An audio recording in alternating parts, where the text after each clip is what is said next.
কি হলো? হঠাৎ এরকম জরুরি তলব? ভাই আপনি আমাকে বাঁচান ভাই, আমি পুরো ফেসে গেছি ভাই। ফেসবুকে ফারিয়াকে দেখে প্রেম করলাম, বিয়ে করলাম, কিন্তু বিয়ের পর তো আমি বুঝতে পারলাম ভাই আমি প্রতারিত হয়ে গেছি। এখন আমি তো ডিভোর্সও দিতে পারতেছি না। আপনার বোন তো দেনমোহরের 50 লাখ টাকা না পেলে ডিভোর্স নাকি দিবে না, আমি এখন কি করবো, আমারে বাঁচান ভাই। আমি আমি বাঁচাবো? ভাই, আমি তোমার দুঃখ কষ্ট বুঝছি, কিন্তু আমি কিছু করতে পারবো না। কেন ভাই? ভাই, আমিও ভিকটিম। দুঃখের কথা কি বলবো, তোমার ভাবির সাথে আমার পরিচয় ফেসবুকে। ফেসবুকেই প্রেম আমাদের, 6 মাস টানা প্রেম।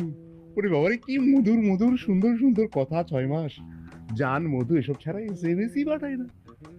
বিয়ের পরে আসল মধু টের পাইলাম। মধু না রে ভাই, মুখ ভর্তি বিষ।